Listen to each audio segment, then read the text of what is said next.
بسم اللہ الرحمن الرحیم۔ السلام علیکم ورحمۃ اللہ۔ جب تمام لوگ پل صراط پار کر جائیں گے تو آگے جنت نظر آئے گی، اور جنت کی ایک طرف دو چشمے بہہ رہے ہوں گے۔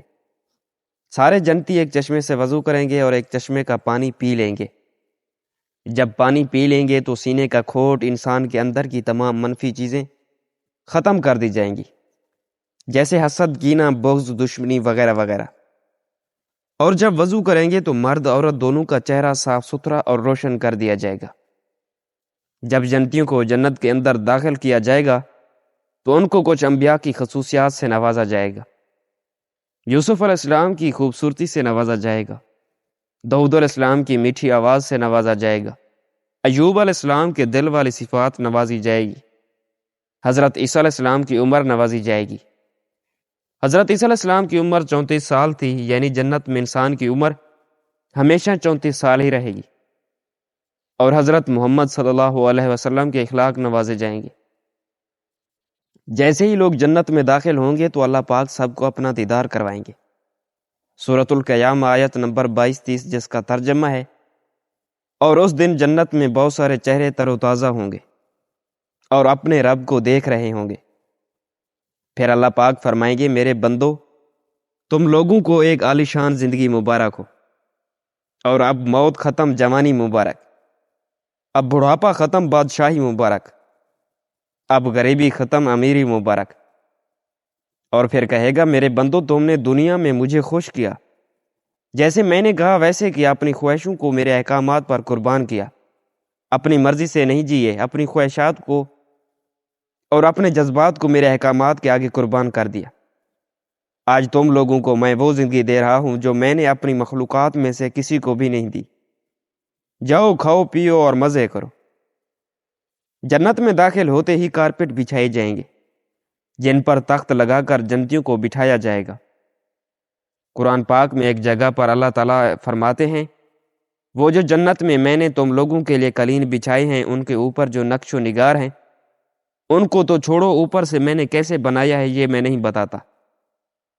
جب ان قالین کو تم نیچے سے اٹھا کر دیکھو گے تو تمہاری آنکھیں برداشت نہیں کر سکیں گی، ایسے حسین ڈیزائن میں نے نیچے بنائے ہیں۔ تو سوچو میں نے ان کو اوپر سے کیسے بنایا ہوگا۔ جہاں پر تم لوگوں کو بٹھاؤں گا، تکیے لگواؤں گا اور آگے سراہی رکھوا دوں گا جن میں شراب ہوگی۔ جنت میں ایک چشمہ ہے جس کا نام ہے تسنیم، اور یہ جنت کی سب سے اعلیٰ درجے کی شراب ہے۔ اور جب جنتی تمنا کرے گا اسے پینے کی تو اس کی ایک دھار باہر آئے گی اور اس کے گلاس میں جائے گی، اور اس کا ایک قطرہ بھی گلاس سے باہر نہیں جائے گا اور نہ زمین پر گرے گا۔ تسنیم کی شراب جنت کی سب سے اسپیشل شراب ہے، جو صرف اور صرف جنت الفردوس والوں کو پلائی جائے گی۔ باقی جنت والوں کو اس شراب کے 2-4 قطرے ڈال کر پلائے جائیں گے، اور جنت الفردوس والوں کو خالص پلائی جائے گی، اور پلانے والا رب خود ہوگا، اور باقی جنتیوں کو ان کے نوکر پلائیں گے۔ ہمارے نبی نے فرمایا، جنت تمہارا وہ مقام ہے جہاں پر اللہ تم لوگوں کو تحفے بھیجا کرے گا۔ میاں بیوی جنت کے محل میں بیٹھے ہوں گے کہ دروازے پر دستک ہوگی۔ خادم دروازے پر جائے گا تو ایک فرشتہ کھڑا ہوگا جس کے ہاتھ میں تھال ہوگا، اور خادم سے کہے گا، اللہ نے آپ کے صاحب کے لیے یہ تحفہ بھیجا ہے۔ خادم آ کر بتائے گا کہ باہر فرشتہ آیا ہے اور اندر آنے کی اجازت چاہتا ہے۔ فرشتے کو اجازت ملے گی تو اندر آ کر وہ تھال پیش کرے گا اور کہے گا، اللہ نے تحفہ بھیجا ہے آپ دونوں کے لیے۔ جب میاں بیوی تھال کے اوپر سے کپڑا ہٹائیں گے تو کہیں گے، یہ پھل بھیجا ہے اللہ نے، یہ تو ابھی کھایا ہے ہم دونوں نے۔ تو فرشتہ کہے گا، اللہ تعالیٰ فرما رہے ہیں تھوڑا سا چکھ لو، شاید کوئی اور چیز ہو۔ تو وہ ایک ٹکڑا نکال کر منہ میں رکھیں گے تو مسکرا پڑیں گے۔ اللہ نے اس ایک پھل کے اندر جنت کے جتنے بھی پھل ہیں سب کا ذائقہ اس ایک پھل کے اندر سمو کے ٹیسٹ کروائے گا۔ جیسے ہم چاٹ بناتے ہیں اور 4-5 فروٹ کو مکس کر دیتے ہیں تو کوئی الگ ہی ذائقہ بن جاتا ہے، تو ان دونوں کو بھی ایک الگ مزہ آئے گا اس سے۔ صحیح مسلم کی ایک روایت ہے کہ ایک شخص اللہ کے پاس جائے گا اور کہے گا، یا اللہ مجھے کھیتی باڑی کرنی ہے، یہاں کوئی کام تو ہے نہیں۔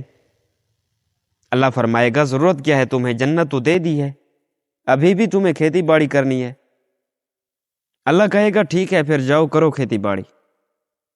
اللہ اس کے لیے اسباب پیدا کرے گا اور وہ کھیتی باڑی کرے گا، حالانکہ ضرورت نہیں ہے، لیکن جو وہ کہے گا اور اللہ ہر بات مانے گا۔